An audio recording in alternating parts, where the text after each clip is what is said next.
কৃষ্ণের কথা বললেই বেশিরভাগ মানুষ শুধু মাখন, মেয়ে আর বাঁশির কথা ভাবে। 16 থেকে 21 বছর বয়স পর্যন্ত তিনি ব্রহ্মচারী হিসেবে ছিলেন, সন্ন্যাস নিয়ে ব্রহ্মচারী হিসেবে ছিলেন, কঠোর সাধনাও করেছিলেন। যা কিছু তিনি তৈরি করতে চেয়েছিলেন তা কুরুক্ষেত্র যুদ্ধের ফলে ব্যর্থ হয়েছিল, কিন্তু তবুও তাকে ভগবান বলি, কারণ এই সবকিছুর মধ্যেও তিনি ছিলেন খেলার ছলে অপ্রভাবিত। বাস্তব যতই ভয়ঙ্কর হোক, চারপাশে ভয়ঙ্কর পরিস্থিতি ঘটা সত্ত্বেও তিনি অপ্রভাবিত। এটা আপনিও তো পারেন, তাই না? আজ কৃষ্ণ জন্মাষ্টমী। যখন কৃষ্ণের কথা বলি, কৃষ্ণকে নিয়ে অনেক ভুল ধারণা আছে।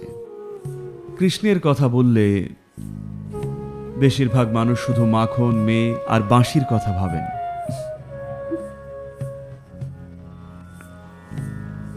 কিন্তু আমাদের বুঝতে হবে, তার মাখনের ব্যাপারটা যতক্ষণ তিনি 6 বা 8 বছর বয়সে ছিলেন ততক্ষণই ছিল, আর এই মেয়েদের ব্যাপারটা চলেছিল যতক্ষণ তিনি 16 বছর বয়সে ছিলেন।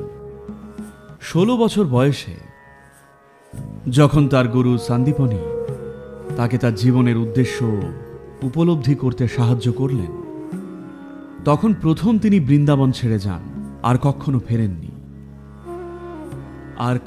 ফেরেননি তার কোনো আত্মীয়কে দেখতে বা তার ছেলেবেলার বন্ধু বা বান্ধবীদের দেখতে। ওটাই ছিল শেষ। 16 বছর বয়সে তিনি চলে যান। যখন ছেড়ে যাচ্ছিলেন, আজ কৃষ্ণর কথা বললেই বলি রাধে কৃষ্ণ। রাধার নাম আসে কৃষ্ণেরও আগে, কারণ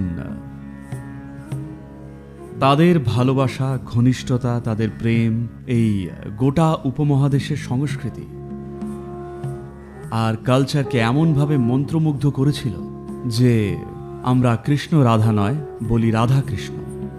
কিন্তু 16 বছর বয়সে রাধার সাথে তার শেষবার দেখা হয়েছিল, আর কখনো দেখেননি। আর 16 বছর বয়সে যখন তিনি যাচ্ছিলেন, তিনি বলেছিলেন, আমি এই বাঁশি বাজিয়েছি তোমারই জন্যে, এখন আমি চলে যাচ্ছি, আর ফিরে আসব না। তোমার প্রতি আমার ভালোবাসার প্রতীক হিসেবে তোমাকে এই বাঁশিটা উপহার দিয়ে যাচ্ছি, আমি আর কখনো বাঁশি বাজাবো না। সত্যি তিনি আর বাঁশি বাজাননি। তারপর থেকেই রাধাই বাঁশিটা বাজাতেন। 16 বছর বয়সের পরে আর কখনো বাঁশি বাজাননি। 16 থেকে 21 বছর বয়সে তিনি ব্রহ্মচারী হিসেবে ছিলেন, সন্ন্যাস নিয়ে ব্রহ্মচারী হিসেবে ছিলেন এবং কঠোর সাধনা করেছিলেন। তারপর বাকি সারাটা জীবন তিনি রাজনীতি এবং আধ্যাত্মিকতার মধ্যে সমন্বয় সাধনে জীবন উৎসর্গ করেছিলেন। যদিও খুব বাজেভাবে ব্যর্থ হয়েছিলেন, কিন্তু সর্বতোভাবে চেষ্টা করেছিলেন। এইসব নিয়ে কখনোই কথা হয় না। ভারতের উত্তরের সমভূমিতে তিনি 1000-এরও বেশি আশ্রম গড়েছিলেন, কারণ তিনি চেয়েছিলেন আধ্যাত্মিক প্রক্রিয়া যেন আলাদা কিছু হয়ে না থাকে। তিনি চেয়েছিলেন আধ্যাত্মিক প্রক্রিয়া আমাদের জীবনের অংশ হোক। যেমন আমরা বাঁচি, সকালে দাঁত মাজি, তেমনই ধ্যান করি। তিনি চেয়েছিলেন আধ্যাত্মিক প্রক্রিয়া যেন কোনো অতিরিক্ত কিছু হিসেবে না থাকে, বরং জীবনের মূল ধারার অংশ হয়। বিশেষ করে দেশের শাসকেরা, সেই সময় ভারতে যে বহু সংখ্যক দেশ ও রাজারা ছিলেন, তার লক্ষ্য ছিল সেই সময়ের রাজনৈতিক প্রক্রিয়াকে আধ্যাত্মিক করে তোলা। স্পষ্টতই সেই যুগে রাজনৈতিক প্রক্রিয়াটা গণতান্ত্রিক প্রক্রিয়া ছিল না। তাই তিনি ভেবেছিলেন সবচেয়ে গুরুত্বপূর্ণ বিষয় হল নেতাদের উপলব্ধি করানো। তাহলে সাধারণ মানুষ এমনিতেই উপকৃত হবে। যারা অন্য মানুষের জীবন পরিচালনা করেন, যেমন একজন রাজা বা প্রধানমন্ত্রী বা আজকের দিনে কোনো দেশের রাষ্ট্রপতি বা এমনকি কোনো কোম্পানি সিইও, কারণ তাদের অধীনে হাজার হাজার মানুষ থাকেন। যখন আমাদের কাঁধে এমন দায়িত্ব থাকে, তখন আপনার মনে আসা প্রতিটা চিন্তা, মনের প্রতিটা আবেগ, আপনার করা প্রতিটা কাজ লক্ষ লক্ষ মানুষের জীবন প্রভাবিত করে। যখন আপনার এমন দায়িত্ব থাকে, তখন আপনার ভালো অবস্থায় থাকাটা খুব গুরুত্বপূর্ণ।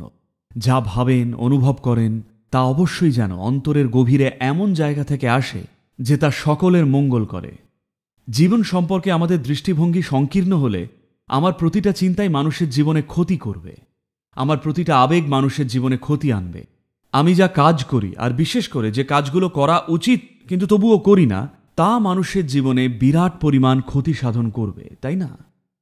তাই তিনি শুধু নেতৃত্বের ওপর ফোকাস করেছিলেন, চেয়েছিলেন সেই সময় রাজারা আধ্যাত্মিক হয়ে উঠুক। দুর্ভাগ্যবশত কুরুক্ষেত্রের যুদ্ধের ফলে তার সব চেষ্টা বিফলে যায়। একটা ভয়ঙ্কর যুদ্ধ, যা আক্ষরিক অর্থেই পুরুষদের একটা গোটা প্রজন্মকেই মুছে দিয়েছিল। তবুও আমরা তার বন্দনা করি। তার সমস্ত কাজ ও প্রচেষ্টা কুরুক্ষেত্রের যুদ্ধের ফলে বিফল হয়েছিল। তাই আপ্রাণ চেষ্টা করেছিলেন ওই যুদ্ধটা যাতে না হয়, কিন্তু তবুও ওই ভয়ঙ্করতম যুদ্ধটা হয়েছিল। এমনকি ওনার নিজের বংশেও সবাই নিজের মধ্যে লড়ে নিজেদের হত্যা করেছিল। কিন্তু তবুও তাকে আমরা ভগবান বলি, কারণ এত কিছুর মধ্যেও তিনি ছিলেন খেলার ছলে, অপ্রভাবিত। বাস্তব যতই ভয়ঙ্কর হোক, চারপাশে ভয়ঙ্কর ঘটনা পরিস্থিতি ঘটে চলা সত্ত্বেও তিনি ছিলেন অপ্রভাবিত। ঠিক এই জন্যই তাকে আমরা ভগবান বলছি। এটা আপনিও কিন্তু করতে পারেন, তাই না? এই পৃথিবীতে আপনি সবচেয়ে বড় সফল মানুষ হবেন কিনা তা অনেকগুলো জিনিসের ওপর নির্ভর করে, কিন্তু আপনি মানুষ হিসেবে সফল কি? মানে আপনি নিজের জীবনটা কি সচেতনভাবে বাঁচতে পারছেন, নাকি জীবন আপনাকে খোঁচা দিলেই একটা পশু হয়ে যাবেন?